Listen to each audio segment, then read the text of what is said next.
회개와 뉘우침의 차이, 그런 제목입니다. 뉘우침과 회개가 무엇이 다른지 오늘 하나님 말씀 통해서 은혜 받는 시간이 될 수 있기를 바라고, 여러분 모두 다 회개한 자가 되시기를 바라고, 그래서 천국을 다 상속받는 축복을 분명히 받으시기를 바랍니다. 마태복음 26장 57절부터 그 다음 장인 마태복음 27장 26절까지에는 중요한 사건이 4번이 나옵니다. 근데 그 첫째는 예수님이 재판받는 기록이 2번 나옵니다. 유대인들에 의해서 예수님이 재판을 받습니다. 은 30에 팔리워서 유대인 지도자들이 보낸 하속들에 의해서 결박을 당하신 예수님이 유대인들이 재판하는 유대인의 법정인 가야바의 법정으로 끌려가십니다. 가야바는 당시 대제사장의 이름입니다. 그 법정은 바깥뜰이 있고 안뜰이 있는데 예수님이 안뜰에서 재판을 받으시는데, 산헤드린 의원이, 이스라엘은 약 70명이 산헤드린 의원입니다. 오늘날의 사법부 그리고 입법부의 총 권한을 가진 자들입니다. 그 사람들이 원래는 한밤중에 재판하는 법은 없습니다.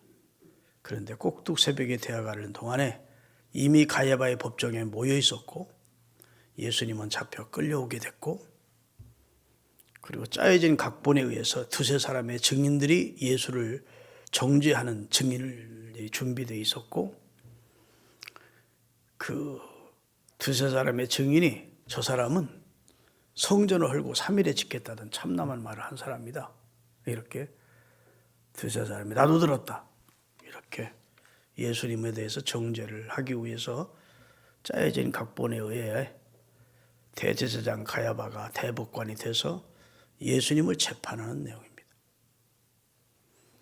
이 사람은 이 말로 저 사람은 저 말로 산헤드린 의원들이 예수님의 죄를 지적하는데 뚜렷한 것이 없자 대제사장 가야바가 이렇게 예수에게 묻습니다. 하나님께 맹세하는 마음으로 대답해라. 네가 하나님의 아들이며 네가 그리스도냐? 우리에게 말하라. 이랬어요. 자, 오늘 마태복음 6장 63절서부터 64절 같이 읽겠습니다. 같이 저 앞에 떴습니다. 예수께서 침묵하시거늘 대제사장이 이르되 내가 너로 살아계신 하나님께 맹세하게 하노니 네가 하나님의 아들 그리스도인지 우리에게 말해라. 너 돌아다니면서 네가 하나님의 아들이고 네가 메시아라고 증언하고 다닌다며, 네가 정말 하나님의 아들이고 그리스도냐? 이렇게 물었습니다. 그랬더니 예수님이 주저하지 않고 그것은 대답을 하십니다. 예수께서 이르시되 네가 말했느니라. 그러나 내가 너희에게 이르노니 이후에 인자가 권능의 우편에 하나님 우편에 앉은 것을 너희들도 보게 될 것이고 하늘을 구름을 타고 오는 것을 너희가 분명히 목도하게 될 것이다. 그리고는 입을 딱 닫아버리십니다. 그랬더니 하나님의 이름을 모독하는 자라, 이단의 괴수다, 참남된 말을 두려움 없이 하는 자다, 죽여 마땅한 자다, 신성을 모독한 자다 해서 우리가 더 증인이 필요 없다, 이런 말을 했으니 저건 사형에 마땅하다. 그랬더니 산헤드린 의원들이 다 옳소 하고 동의함으로 예수님이 사형 언도를 받게 된 겁니다. 유대인의 종교회의에서 1차 사형 언도를 받은 거예요. 그리고 이제 유대인들이 예수님을 빌라도에게, 빌라도는 로마 총독이에요. 당시 이스라엘 나라는 불행하게도 로마의 식민지였습니다. 그래서 로마의 제사장들이 사람의 생명을 함부로 사형 언도를 내려도 죽일 수가 없었어요. 사형만은 로마 총독의 재가가 있어야 돼요. 근데 마침 로마 총독부가 어디에 있었느냐면 가이사랴 빌립보에 있었는데 유대인의 명절인 유월절이 다가오자 유대인의 명절에 밀란이 날까 두려워서 항상 유월절이 되면 가이사랴 빌립보의 총독부를 떠나서 유대 예루살렘 수도인 예루살렘 거기 또 총독부가 작은 총독부가 거기 와 있었다고. 그러니까 이제 그 밤에 똑두 새벽에 예수님을 빌라도에게로 끌어가는 겁니다. 27장 1절에서 2절입니다.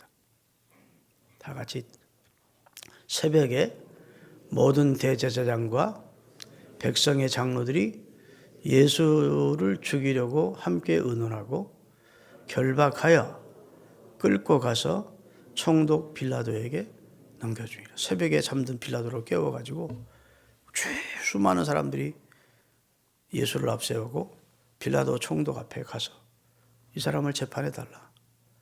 이 사람은 로마를 거역하는 사람이고 자기가 유대인의 왕이라 주장하고 만왕의 왕이라고 주장하는 사람입니다. 이 사람은 혹세무민하는 사람입니다. 우리 법으로는 죽어마땅한데 로마 법으로도 이 사람을 사형을 시켜달라고 확정시켜달라. 그래서 빌라도가 하기 싫은 재판을 하게 된 겁니다. 자, 11절부터 마태복음 27장 11절부터 예수께서 총독 앞에 섰음에 총독이 물어 이르되 내가 유대인의 왕이냐? 예수께서 대답하시되 내 말이 옳도다 하시고 대제사장들 장로들에게 고발을 당해대 그 이후로는 아무 대답도 아니하시는지라. 이에 빌라도가 이르되 그들이 너를 쳐서 얼마나 많은 것으로 증언하는지 듣지 못하느냐? 이르되 한마디도 대답지 아니하시니 총독이 크게 이런 상황에서는 예수님이 변명을 해야 되는데 그렇지 않다고 발뺌을 해야 되는데 나는 죄가 없다고 예수님이 그래야 되는데 예수님은 한마디도 대답을 않더라는 거예요. 자,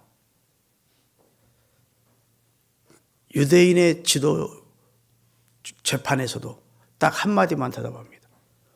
내가 하나님의 아들이고 그리스도란 네 말이 맞다. 두 번째, 총독 앞에서 내가 만왕의 왕이라는 내 말이 맞다. 유대인의 왕이라는 말은 구원받은 모든 자의 왕이라는 말입니다. 만왕의 왕이란 내 말이 맞다. 그리고 대답지 않는 거예요. 그런데 요한복음 18장 36절에 보면 내 나라는 이 세상 나라 왕 되려고 내가 온 게 아니라고 분명히 말씀하십니다.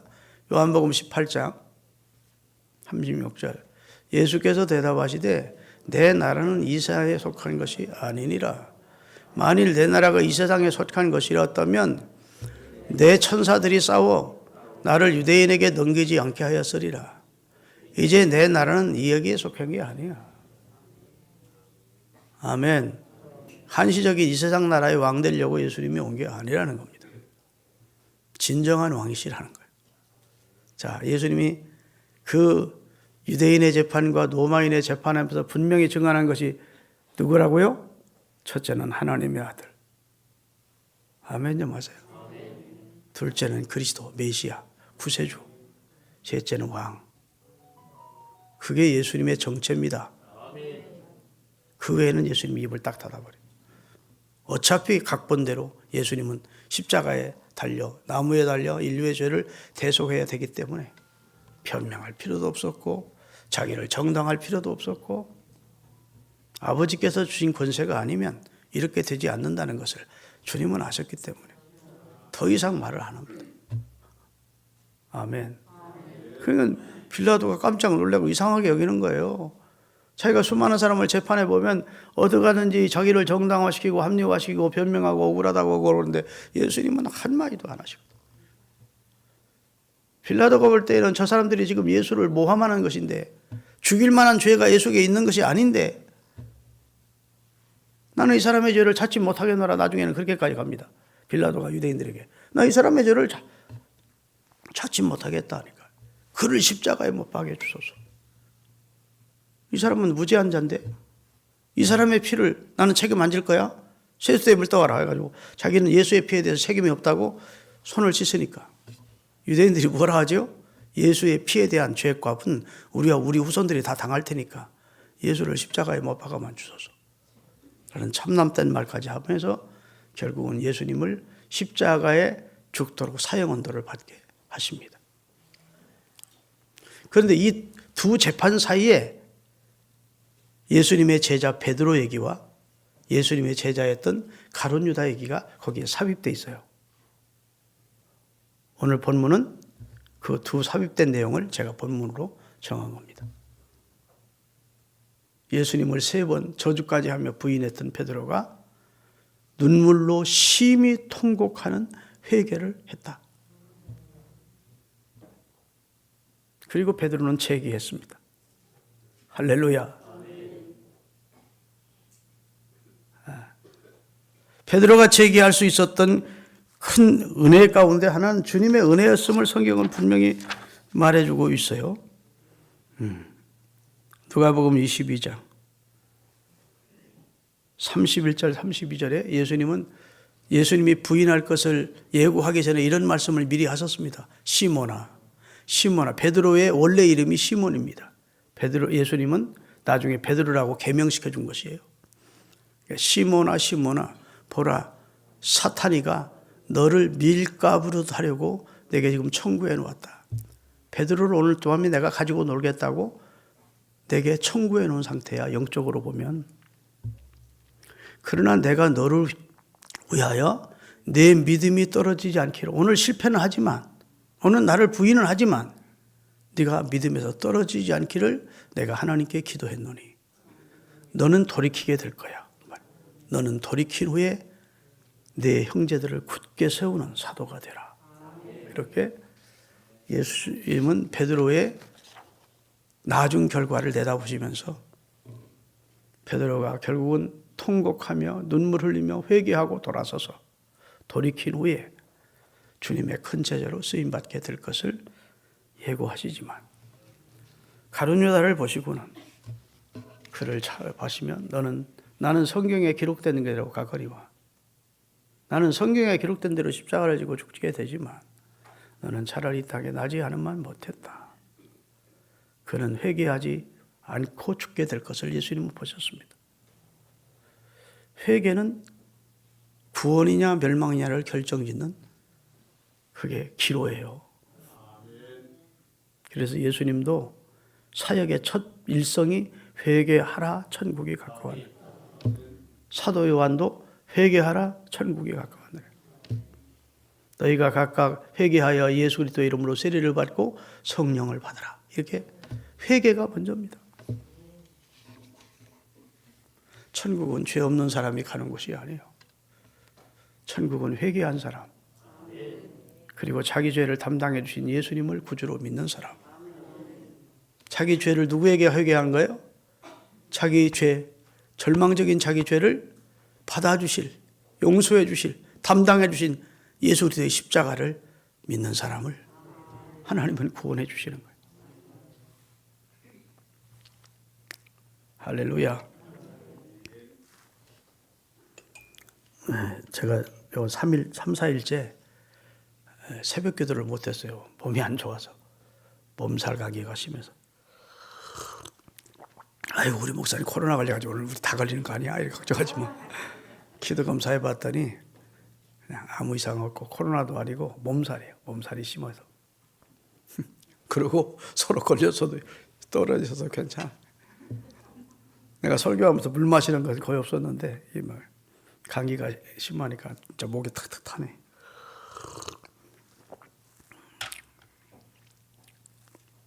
여러분, 하나님이 우리에게 주신 축복 중에 하나가 회개입니다. 회개할 수 있는 은혜를 주신 거예요.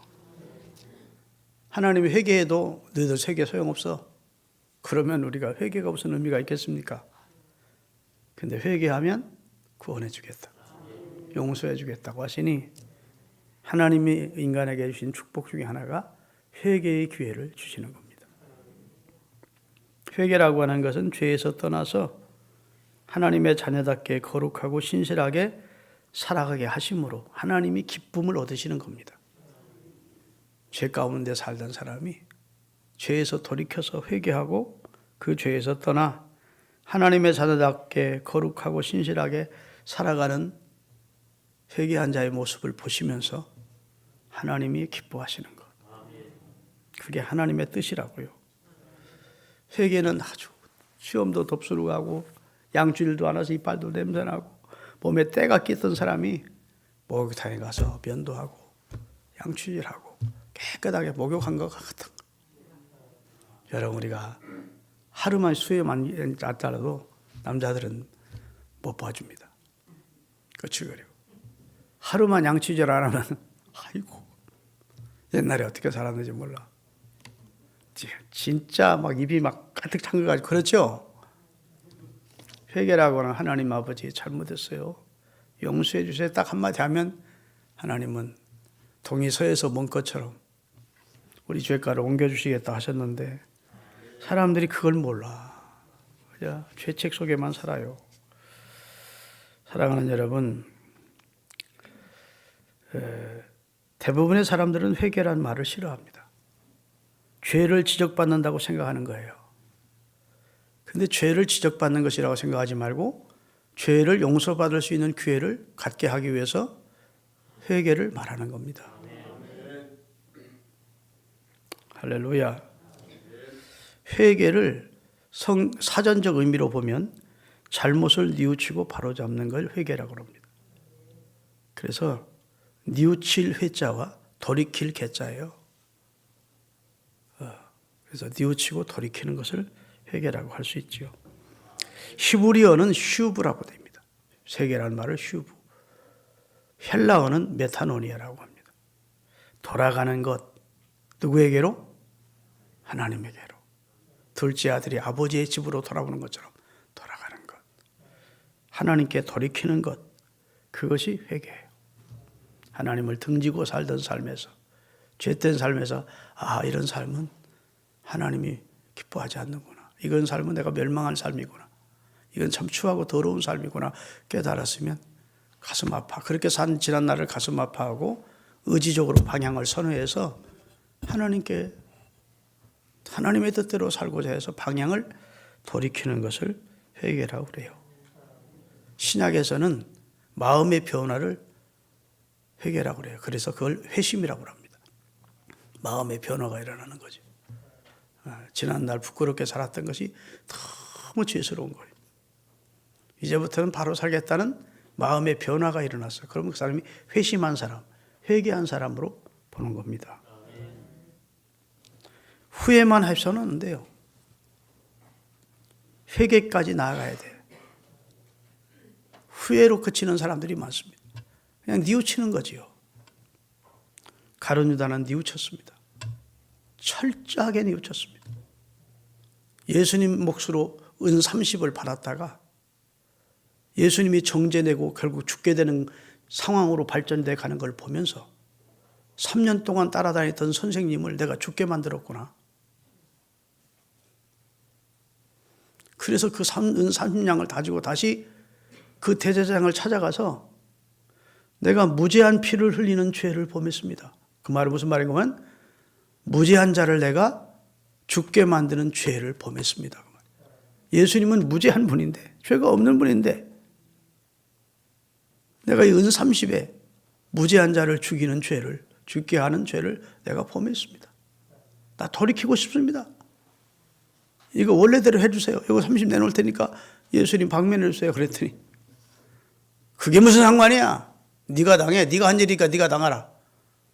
그리고 돈을 대제사장이 받지 않으니까 그 돈을 성전에 던져놓고 밖에 나가서 목매달아 죽었대요. 그런데 사도행전 1장 보면 어떻게 처참하게 죽었는지가 더 기록이 되어 있어요. 16절에부터 17절까지. 사도행전 1장 16절부터.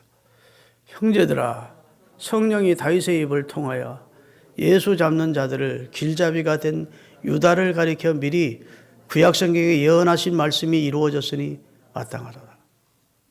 이 사람은 본래 우리 수 가운데 12명 가운데 참여하여 예수님의 제자의 직분을 한 부분을 맡았던 자라. 그런데 그 이어서 읽어보면 19절까지 나와야 되는 17절. 19절까지. 거기 보면 이렇게 나와 있어요. 그가 목매어 죽어 그 줄이 끊어져 바닥에 곤두박질 치면서 창자가 흘러나와 죽었대. 이게 성경에 있는 내용이라고 믿어주시는 분 하면 이게 성경 읽은 분들은 다 아는 거예요. 죽어도 아주 처참하게 죽어. 스스로가 자기가 얼마나 큰 죄를 범했는지를 반성했어요. 뉘우쳤어요. 후회했어요. 그런데 회개까지 못 나간 거예요. 회개는 하나님 앞에 용서를 구하는 거예요. 우리 주님이 나를 받아주실 것을 기대하고 부활하신 다음 주님 앞에 갔더라면 주님이 용서했을 거예요. 그의 뉘우침이 예수님이 하시는 일을 뒤집지는 못했겠지만 그가 회개했더라면 그는 구원을 받습니다. 회개가 하는 거예요. 오늘날 뉘우침을 회개라고 생각하는 그리스도인들이 많아요. 뉘우침은 미안하지만 회개가 아닙니다. 반성도 회개가 아닙니다. 회개는 예수님께로 가는 거예요. 하나님께로 가는 겁니다. 하나님을 의지하는 겁니다. 하나님의 자비를 의지하고 하나님이 용서하심을 기대하며 하나님 앞에 베드로처럼 심히 통곡하면서 겉으로 울어야 꼭 되냐? 마음으로라도 너무너무 마음 아파하면서 하나님 앞에 용서를 구할 때 그때 예수님은 바로 우리 죄를 용서해 주시려고 십자가에 달려 죽었으니까 그 피로 우리 죄를 씻어주시는 겁니다. 속죄함 속죄함 주 예수 내 죄를 씻었네 할렐루야 소리를 합하여 함께 찬송하세 그 피로 속죄함 받았네. 사랑하는 여러분, 회개하여 하나님 앞에 구원받고 천국을 상속받습니다. 회개하지 않으면 목사도 장로도 신학교 교수도 다 지옥이요. 목사라고 구원해 주겠다고 한 적도 없고 장로라고 신학교 교수라고 구원해 주겠다고 약속한 것이 성경 한 종도 없어요. 너희가 각각 회개하고 그리스도를 주로 영접하며 성령을 선물로 받는다. 그러면 너희의 삶이 유쾌하게 행복하게 돼. 이 땅을 행복하게 구원받은 자로 살다가 죽으면 영원한 천국에 들어가. 그런 축복의 시발점이 회개예요.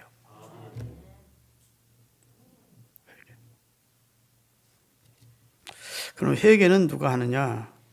하나님의 은혜를 입은 자가 회개를 합니다. 회개도 은혜예요. 성령의 조명이 주어질 때 내가 얼마나 추한 죄인인지를 가망 없는 절망적인 존재인지를 성령이 나를 밝히 보여줄 때 하나님의 은혜가 얼마나 크다, 하나님의 사랑이 얼마나 크다는 것을 성령의 조명을 통해서 깨닫게 될 때 그때 회개가 돼요.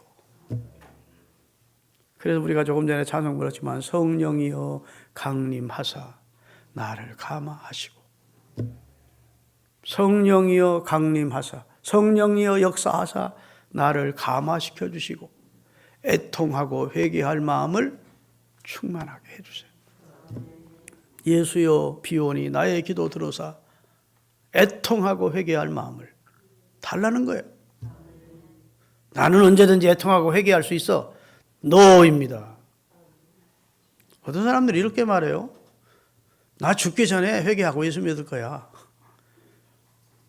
지금부터 믿기에 너무 억울해. 지금부터 믿으면 뭐 하고 싶은 것도 못하고 뭐 즐길 것도 못 즐기고 늘 뭐 죽기 직전에 회개하고 예수 믿을 거야. 그게 마음대로 됩니까? 회개가 하고 싶다고 어느 순간 회개가 됩니까? 어느 순간 자기가 어떻게 생을 마칠지 어떻게 합니까? 회개도 은혜요. 아멘. 나는 가장 큰 은혜를 입은 자가 이 세상에 누구냐? 예수님이 돌아가실 때 한편 구원받은 한편 강도입니다. 저쪽 강도를 너와 나는 죄인이라는 거야. 자기가 죄인.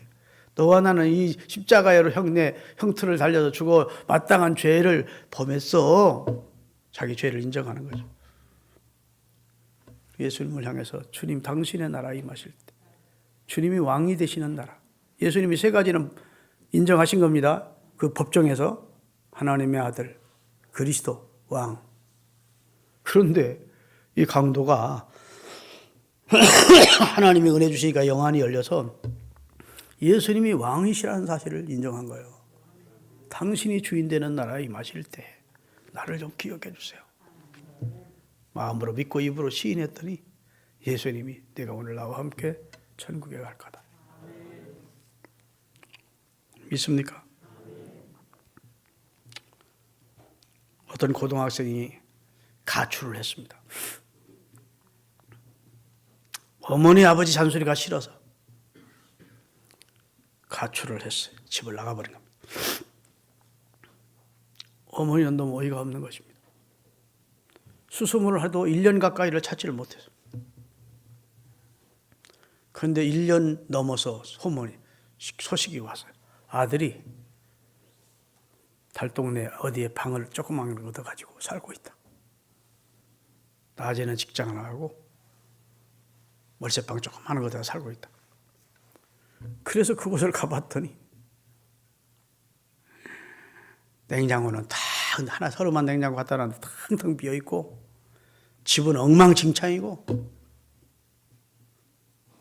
옷까지는 여기 막 흩어져 있고 썩은 냄새는 펑펑 나고 그래서 걷어붙이고 한나절 내내 청소를 하고 옷까지 정리해주고 슈퍼에 가서 먹을 것을 가득 냉장고에 채워놓고 한마디도 하지 않고 자기 지갑 속에 넣고 다니던 그 아들의 돌사진을 냉장고에 딱 붙여놓고 왔다.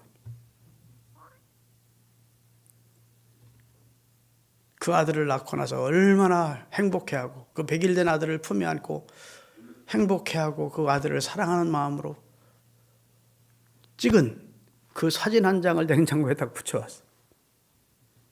그날 저녁 집에 돌아온 아들이 그 사진을 보고 어머니가 다녀갔다는 걸 알고 통곡했다는 거. 다시 돌아왔을까요? 안 돌아왔을까요? 돌아왔지. 뭘 믿었기 때문일까요? 어머님의 사랑을 알았기 때문에. 우리가 하나님 앞에 회개하는 것도 똑같습니다. 하나님이 날 용서한다는 것을 알기 때문에 회개가 하는 거예요. 하나님의 사랑을 믿는 사람은 회개하는 겁니다. 나 같은 죄인도 하나님은 받아줄 거야. 그 회개하는 거예요. 하나님은 그런 사람 절대 거절치 않습니다. 당신을 의뢰하고 하나님의 사랑을 믿고 지난날 어떤 죄를 범했든지 하나님 잘못했어요. 이제부터는 주님 안에서 믿음으로 살겠습니다. 그러면서 하나님 앞에 돌아오면 그게 회개로 보시는 거예요. 성경에 보니까 천국에서 잔치가 열리는데 천국에 있는 99마리 수많은 사람들보다 한 사람이 회개하는 것으로 돌아오는 것으로 천국은 잔치가 열린다. 한 사람이 돌이켜서 회개하고 돌아오는 것은 하나님의 최고의 기쁨이 된대요. 여러분, 가룟 유다는 뉘우쳤어요. 후회의 감정, 반성하는 마음, 양심의 가책이 그에게 있었어요. 그러나 회개에게까지 못 나간 거예요. 거기서 끝났어요. 대부분의 불신자들이 양심의 가책 안 느끼는 거 아닙니다. 하나님은 모든 사람 속에 마음의 신비에 율법을 새겨주셨다고 그래요. 그걸 양심이라고 그런 거예요. 양심이 화인 맞은 사람, 저주받은 죽은 양심을 가지기 전에는 다 사람은 양심의 기능이 있습니다. 그래서 사람답게 살지 못했을 때, 배은망덕했을 때, 악한 죄를 범했을 때 가책을 느끼지. 반성하죠. 다시는 이렇게 살지 말아야지. 그렇게 자꾸 결심하면서 사람이 조금씩 나아지는 건 사실입니다. 조금씩 그 사람이 그런 뭐라고 하나 수양이 되는 것. 그러나 그것은 구원에 이르는 것은 아니에요. 구원은 하나님께 용서를 구하고 하나님께로 나가는 거예요. 참 아멘들 안 하신다. 회개는 죄의 용서를 구하고 죄에서 돌이키는 것인데 오늘날 수많은 사람들이 회는 하는데 개는 안 해. 뉘우치기는 하는데 돌이키지는 않아. 그래서 회개가 안 되고 회로 끝나. 여러분 하나님을 향해서 돌이켜야 됩니다. 할렐루야. 뉘우침은 양심의 가책에서 나오는 도덕적인 열매로 자기 잘못을 인정하고 또 그것을 고쳐보려고 하는 노력이 뉘우침입니다.